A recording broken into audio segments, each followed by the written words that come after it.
welcome to another exciting episode of the Andre The Beast Crayton Show. I'm your host, Andre The Beast Crayton, and today, all the way from Florida, Sarasota, by way of Baltimore, Maryland, Cambridge, the whole 9 yards, we have in the house the one, the only Mary Swann. I love it. Right? You did good. I'm so proud of you. Hey, welcome to the show. Welcome to the show. Thank you. Thank you. I'm honored to be here. Thanks. Mary, we got something in common. We're both involved in physical fitness, the health generation, 80s boomers, the whole 9 yards. Tell the viewers a little bit about who Mary Schrank is. Oh, goodness. Okay. Well, I'm a product of the 80s, so I like to say I bleed neon. I got the big hair, so I can keep doing it.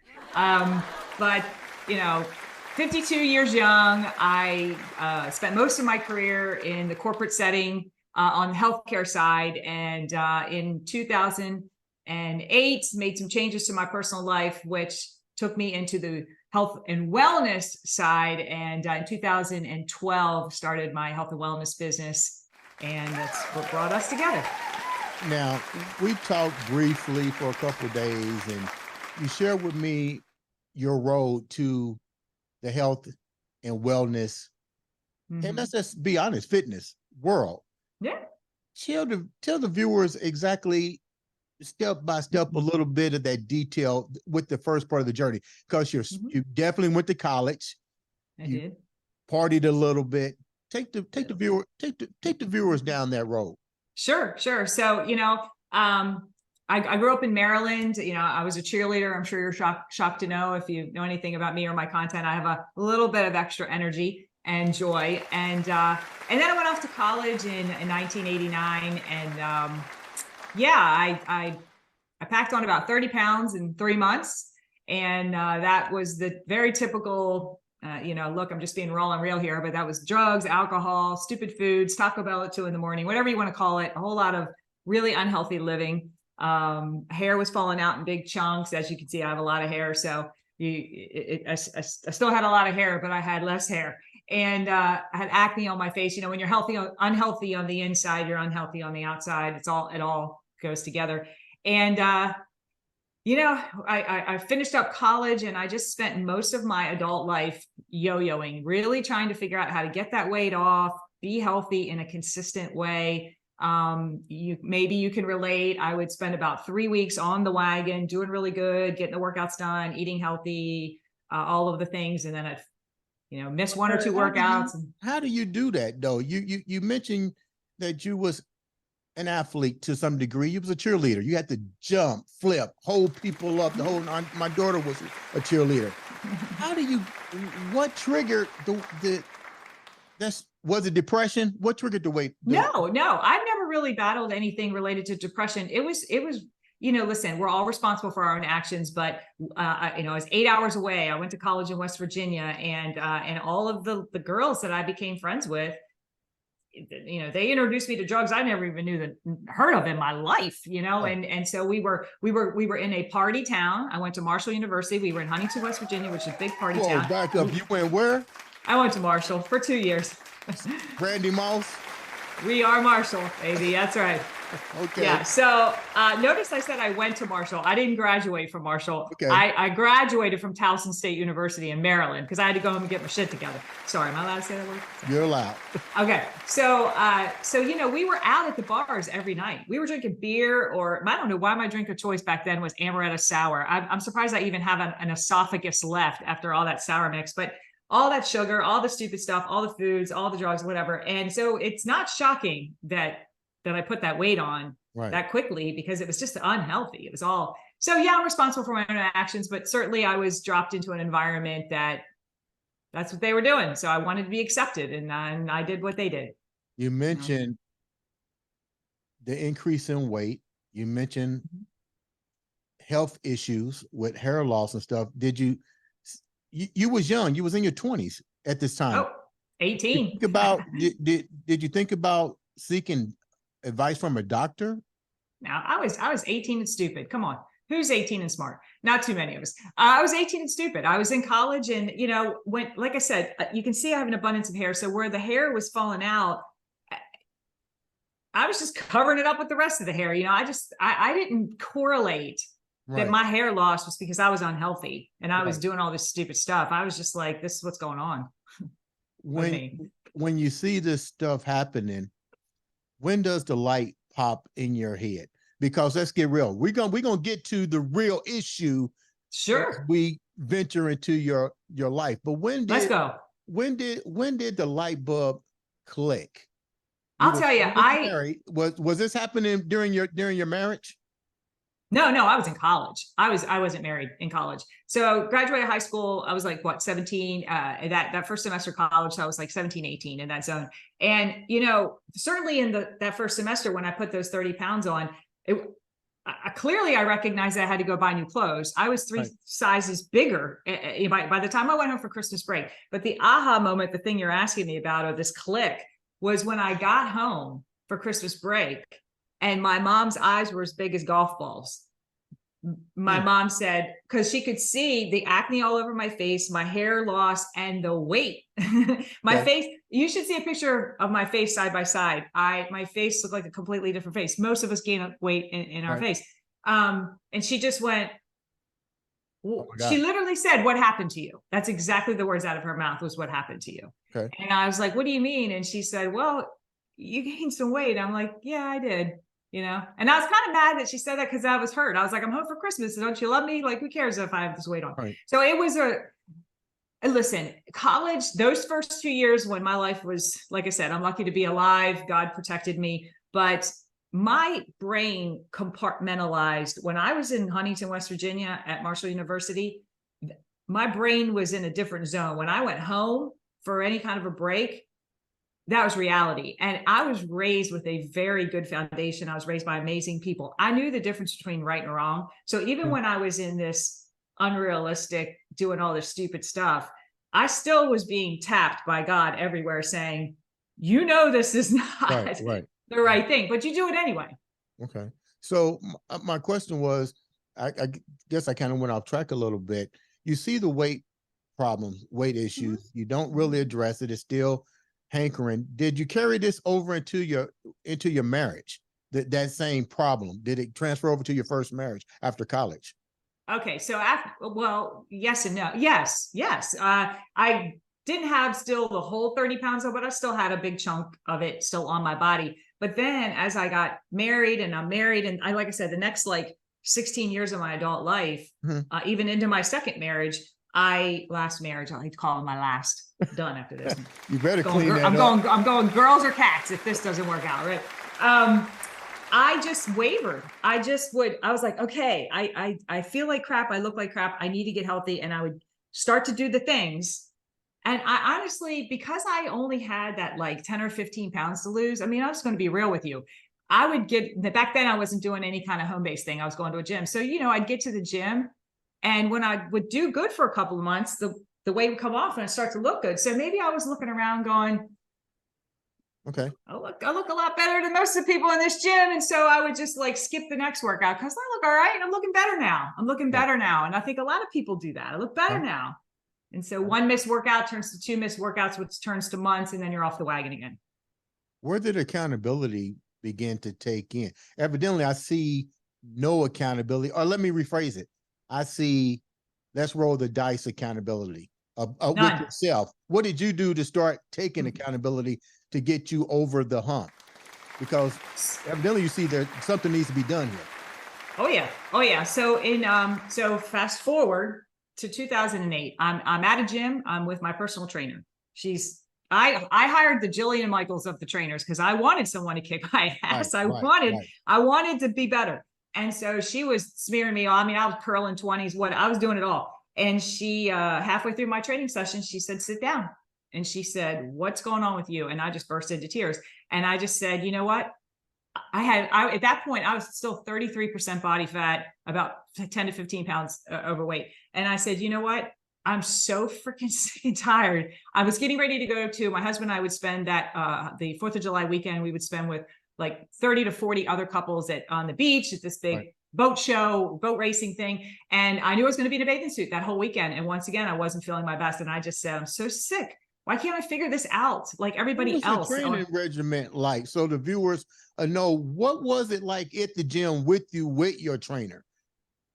She was an excellent trainer. I mean, she had me doing some really creative stuff, but I loved heavy lifting. I still do today. I was lifting heavy. I did everything she told me to do, push-ups and the pull-ups and all the things and all the weights. She had me in cycle classes. I did everything she said, but I wasn't embracing nutrition. So I was trying to outwork out a poor diet, and that doesn't work. And everybody knows that doesn't work. Nutrition is 80% of us being our healthiest selves. And one of my favorite questions I get from my followers is, how do I get your abs? I'm like, in the kitchen. We all know it. It's cliche, but like, you can do sit-ups and crunches from now till the cows come home. You're never going to see your six-pack if you don't lean out. Why do you think you didn't embrace the nutrition as a trainer and a professional bodybuilder? I know the importance of embracing the nutrition aspect more so than I do the exercise. Me too. But did your trainer focus on that with you during it? Nope. She worked me out. She worked that. Here's the workout. That's what we did. Now, she would ask me questions, but there was no nutrition piece to my personal training session. It didn't work that way. And if you did that with your clients, I love you for that. But most personal trainers, you're getting a personal training session on the gym floor. And unless you hire someone to help you with the nutrition piece. And so it didn't come with that. Did she recognize that you needed that? Yes, that's why she sat me down. Okay, when she sat you down, what did you do next after she sat down with you? Did you start? She sat me down and she said, I want you to do this full wellness system. It's a home-based system. And I said, I ain't doing no Jane Fonda bullshit. I need you to smear me all over this gym floor. And she said, no, you need a full wellness system, Mary. You need nutrition and you need accountability in addition to what I'm giving you as the workouts. And I want you to try this. I said no many times that day to her. I did not understand what I said, you're going to lose me as a client. She said, I want you to give it 30 days. In 30 days, if you're not happy, if you're not satisfied, you can hire me back. But I love, she was a friend as well. So she's like, I love you and care about you. And I want you to have results and be healthy. And I haven't stepped foot in a gym since that day. What did you change? What was the first thing that you changed? First, you was resistant. So let's get past the resistance. Now you got to put accountability and action together. What was the first thing that you removed? And what was the first thing that you changed in your life? Well, here's the thing.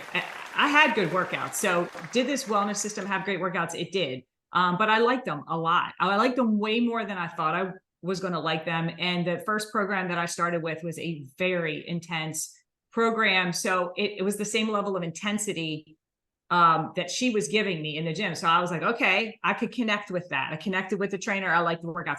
But honestly, the first piece was, okay, this nutrition thing, I got to figure this out. So I got into the training modules and I learned what I was supposed to do. I was blown away that the training module was telling me to eat stupid foods every once in a while. I was like, I've never encountered anything like that, because at the end of the day, we're not on diets. We have a diet. Everything we put in our pie hole is our diet, both good and bad. Well, all I'd ever heard is, I'm going to put you on a diet. And those words immediately conjure up restriction. And you're like, right? So this was the first time that I'd ever heard someone say, you're not going to be on a diet. You have a diet. Let me just teach you how to eat healthy so it's sustainable for the rest of your life. And I was like, oh my God. And then as you're talking about, I had this coach, I had this accountability partner. So one of the biggest pieces was that I had to every day. It wasn't complicated. It wasn't writing a trilogy, but I had to check in. And I had to say, I got my shit done. And I did my workout. I'm making healthy food choices, or I'm not, and I need help and I'm slipping, or can someone help me? How quickly did you notice the change? And how quickly did you notice the change, and how difficult of a struggle was it? Because let's get real. You're stern. You're a stern woman. I don't see you just going right into this gung ho. You did need somebody to hold your hand. But once they did hold your hand, how long did you start seeing the results, and what were those results that you were seeing once you changed the way that you looked at nutrition? Month and a half. I remember that very clearly because I remember thinking, first of all, and I'm sure you say this to your clients too, we all, as any kind of a trainer or a coach, get really freaked out with rapid weight loss because usually that client is, we know they're not going to sustain it, they're going to plateau, and it's going to mess with their head. So what we prefer to see is a little bit more of a steady loss, so that it's sustainable forever and nobody's freaking out when the scale stops moving. But in a month and a half, I lost 10 pounds. But more important than the pounds, because we all know this, my goal was to lose weight. So my goal was to be a smaller human. And so I was very focused on my measurements. I did my measurements pretty consistently, and I was seeing the inches going down. But even along with that, what I was celebrating was my body fat percentage was going down. And I knew that I was putting lean muscle in my body, and I was getting rid of the body fat, and I was getting healthier. And I looked really different, even in just in a month and a half. And I was really, but again, I'm still in that 3-month window. I knew I had been a month and a half steady Eddie before. Right. So I was still like, look, if I can get past month 3, I know I'm onto something. So I was still skeptical. So when you, this is something I think everybody needs to understand. There is a key component here. Inches and increasing lean muscle mass to enhance the body's metabolic rate. What did you learn? What did you learn through these steps to get you to where you're? Because you're also a coach too. So what are you learning now with this journey of accountability, exercise, strength training, and proper nutritional balance? But let's go back one more here, because people need to understand. You also consulted with your doctor to make sure that your food choices were the best fit for you. Right. It's one of the things I've learned over the 15 years now I've been following this wellness system is, and to be honest, I didn't learn this 15 years ago. This is something I really, in the last couple of years, have really learned to embrace and understand, is that not all healthy foods are healthy for everyone's body. We really all, regardless of who you work with or how you do it, and you can grab a little notebook and a pencil if you want to, we need to figure out and test our body to determine which foods on the healthy food list, when we eat them, do we operate at our best? When do we have the least amount of inflammation? When do we feel our best? So through the journey, this nutrition piece was what I was finding that was so refreshing is, number one, I learned how to really, really love healthy food. It wasn't cardboard. I learned how to use spices and sauces and all the things that make it wonderful. But I was really just so blown away that I could also, on occasion, have the piece of pizza or have the cookie. And because before it was eat perfect or you're a failure. And as soon as I would have a stupid food, I would throw my hands up and say, I screwed up and now I'm done. What is your favorite food, and what was the food that you thought that you, believe me, because I get this all the time, especially when I was competing, and people's like, what do you eat when you get done with your show? And I say, dude, I go eat a whole cheesecake. And nice. They'll just trip out. But what was the food that you was told that you couldn't have, but you liked, and now you go, wow, if I only knew? Well, first of all, the sweets, that wasn't my kryptonite. I'm a carb girl. Give me the breads, give me the cheese, give me the crackers. I call myself a one boxer. Okay. You give me a box of crackers, I'm gonna eat the whole box. Okay, I need like a small box or a small bag. Pizza's my answer. The greasier the better. Right out of New York, hold it up. The cheese is falling off. All of the answers. I'm writing a book right now called "Eat the Effing Pizza." I won't say the whole F word on your show, but is it called Eat the Fucking Pizza? It is. It's called Eat the. Thank you. It's called Eat the Fucking Pizza, and it's called that because I've done enough research to know this will be the only health and wellness book out there from a health and wellness professional that will teach you life in moderation. It is not going to teach you how to have little perfect food containers and meal prep perfectly and all the perfect shit. I'm over it. Is all that stuff important? Do we need to do that? Yes, to some degree, but we can eat the fucking pizza on occasion. And that's the reason the title is the title, because I feel like I'm so frustrated with the industry teaching perfection, and it's not sustainable. So I pizza's the 100% answer. agree with that too, because I see it constantly. You're talking about somebody that grew up in the 80s, retired from professional bodybuilding in the 2000 era. And it's amazing how I see people just trying to proportion everything. Just eat. Just eat. It don't mean you're going to sit there and gorge yourself. Yes. Understand the balance of food portions and what foods do to you. Yes. You mentioned something that's really profound to me. I'm very carb sensitive, but give me steak and protein. Oh my God, I'm like a lion. I go crazy. But once you begin to understand, like you said, the correct food choices for your body, you actually begin to function better. Yes, you function at your best. You not only feel good. I mean, listen, inflammation is it wreaks havoc on everything. Okay. And so inflammation comes from a million different things. And you can actually feel inflammation. I tell my clients, I'm like, just touch your arm on day one. And then I want you to touch your arm on a day like 14. Even your arm feels different. You can feel that stuff in your body. But when you don't have it and you're reducing that inflammation, like everything's better. Your sleep is better. Your mood is better. Your energy levels are better. And you start to feel better. And then the weight and all the things start to kind of come into line. You must not have much inflammation because you're always on social media jumping, screaming, throwing skillets. Skillets, not really skillets, but sort of. Yeah, I know I have an abundance of energy. I have an abundance of joy. God gave me a little extra so I could share it with all of you. I used to temper this level of energy. I used to temper my joy because I know it can be very annoying to some people. Not everybody gets this level, but right. God sort of beat me over the head with a 2x4 a couple of years ago and said, I built you just like this on purpose. Now go share it. And that's what I do. Now, we've talked about something that agreed to disagree. But at the end, we agree. We agree. We did. Yeah, I think if people can do that and have a sensible talk, it makes perfect sense. Let's address accountability and let's get your take on it. And then you know what I'm gonna do? I'm gonna flip the script, allow you to tell me what I see it. So tell me your thing on accountability and why accountability is important to you and so forth. Okay, so I started this full wellness system in 2008. I was still in the corporate setting as far as my job, as far as my job. About 4 years in, I realized that I can pay this forward. I found a solution to a problem that a lot of people have. There are an enormous number of you out there that struggle with inconsistency with healthy habits. You might not call yourself a chronic yo-yoer, but you're struggling with finding consistency. And so 4 years in, I realized I could partner with this company. I could share this and I could actually make a business of it.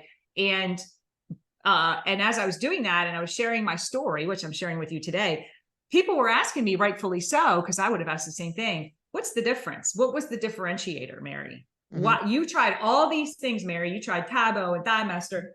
By the way, I still have one. I'm an 80s girl. Thigh Master and all around.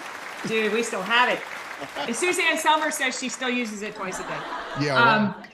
I did all these dumb diet pills. I did all this stuff, right? And I was trying so desperately to like find the answer. And so then I had to ask myself, what was the difference? And well, I will tell you this, accountability was the difference. So I had access to great workouts. I told you my trainer, Leanne, she was amazing. I had access to healthy recipes. We all do. Just go to Uncle Google. He's amazing. What I didn't have was something, some mechanism, some person, some thing to make sure I was using the tools and the resources I had access to. And that is the struggle that most of you have is you know what to do. Because listen, I could ask you today, what do you need to do to be a healthy human? And I guarantee you'll say, I need to work out and I need to eat healthy. Like, no shit, Sherlock. So we need to figure out how to do it day in and day out without falling off the wagon. So what was, and me too, I'm with you. I suffered from that. So what was different was this wellness system. There was this component where I had to check in every day. It wasn't anything crazy. I just had to go online and check in and say, I did my workout or I didn't. I'm eating healthy or I'm not, or whatever was going on. And when I wasn't, somebody was tapping me on the shoulder, my coach, and saying, what's going on? Are you okay? How can I help? So at the end of the day, what I like to say is you have to have a mechanism in place where somebody notices and they care when you're not showing up and doing your shit. and then they respectfully and directly tap you on the shoulder to hold you accountable. That person, if I could scream it really, really loud, cannot be someone in your inner circle. It can't be your spouse. It can't be your best friend. It can't be a parent. Those people's jobs are to love us no matter what we look like, no matter what we're doing. And so if my husband came and told me that I shouldn't be eating what I'm eating on that plate, he's going to get it right between the eyeballs. Okay, that doesn't work. You need someone else who can be direct with you and be respectfully say, you said you had these goals, you're not doing your thing. So what do you think accountability the percentage is of people that need accountability? You want to go there? You want to fight with me? Come on, man. Put up your dukes. Yeah. Okay. So I'll be honest with all of you. This was not agree to disagree. I know. We agree. Our prior conversation, I said that I believe that 100%, every single person on this planet needs accountability. I don't care if you are a personal trainer or a nutritionist or a dietitian or how many letters you have after your name, what your level of knowledge is. We need accountability. Listen, I still need it today, 15 years in. I need accountability. And Andre didn't agree with me. So I went with 99.9% and he went with 96%. But at the end of the day, this man right here, this amazing man right here is an anomaly. Okay. He is a unicorn in the sense that the large majority of you out there need something or someone to hold you accountable because you are struggling with staying consistent with whether it's healthy living or habits related to goals you want to achieve, whatever the habit is, whatever the thing is, most of us need accountability. And so 11 years into this business, I know it from my own personal journey, but I also know it from my clients that's what they say. It's the first thing they say to me is, I know what to do. I'm just not doing it consistently. Can you help me? And there's nothing wrong with that. And I think a lot of people need to realize, and you focused on it, there's a few individuals that are that anomaly, that don't need that are the ones that may be the ones that help guide those individuals Maybe. That do. But that's rare. Like you said, that's a rare group of individuals. So let's get ready to wrap up with the most important part of this interview. And thank you for coming on and sharing your story and allowing people to understand the importance of accountability. And more importantly, not to be afraid to say, I need help. No, and let me tell you something right there on that point is I have a lot of personal trainers that are my clients. And the first thing they say to me is, I'm embarrassed to tell you that I am a personal trainer and I know better, but I am slipping bad and I need accountability. I need help. Can you help me? And so it's very common. Just because you know better doesn't mean you do better. Let's talk about the book that I'm getting ready to get a copy of that's coming out. You are. Autographed. Yeah. Just eat the fucking pizza. Tell us about when that's coming out, your reason for doing it, and the whole 9 yards. Listen, if you'd asked me 10 years ago if I was going to write a book, if that was on my vision board is huge and it's on this wall right behind this camera. If you would have never seen a book on that vision board. It wasn't something that I even had an interest in doing. I'm like, write a book? No, thank you.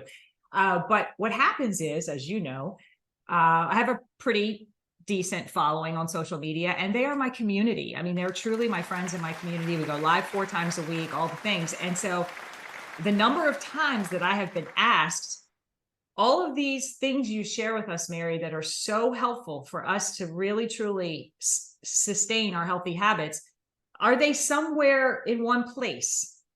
Right. That I can reference them? And I'm like, not really. And they're like, do you have a book? Do you have a thing? I'm like, not really, And so then they laid it on me that I need to write this book. So the goal for the book is to be completed by the end of the year, December the 31st. But my inside goal, you under promise and over deliver is what I'm trying to do. But my personal goal is end of November. I'm hoping to have it edited and ready to be published and all the things. So okay. It's not going to be a book filled with workouts, example workouts. It's not a book filled with recipes. It's not a book filled with all the science behind why you need to be healthy. It's a book filled with what have I done personally and what have I seen with my clients and helped them do that have all of it is how to simplify healthy, because this industry overcomplicates everything, how to simplify healthy so that your healthy habits are sustainable forever. It's applicable. It's everything in it you will be able to completely apply. And listen, I'm all about tracking. Tracking is really important, but tracking is not a forever mechanism. Nobody wants to walk around with a little notebook in their back freaking pocket for the rest of their life. So track, but track temporarily, know what the hell you need to eat, and then stop tracking. Things like that. How can the viewers reach out to you? The best way to connect with me is on social. I'm on pretty much every social media platform, but the top 3 that I operate in are TikTok is my biggest platform. I have an amazing community there, Instagram and Facebook. And I am Mary Schrank everywhere. Same profile picture, just my name. Don't forget the C in my last name because you won't find me if you just type in SH. So you SCH. Leave the viewers with something positive, Mary. Oh man, listen, I'm 52. If I can, please do not be afraid to age. I don't know if you're older than me or younger than me and listening to my voice, but aging doesn't have to suck. If you're going to become the average of the 5 people you spend the most time with. If your 5 friends or a large majority of those friends are all bitching and complaining about getting older, just find a new circle.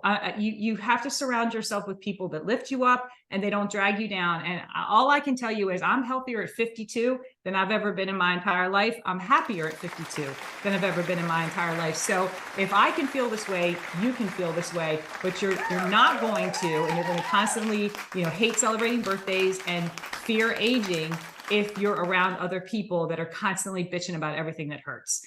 Find your joy, find your passion, get some energy inside your veins, and go listen to Motley Crue. Or you could do this. Just eat the fucking pizza. Or you can just eat the fucking pizza. I love that you love my book title. I know I'm going to have so many people try to get me to change my mind, but I'm not changing it. Thanks for being here. Ladies and gentlemen, Mary Schrank on the Andre The Beast Crayton.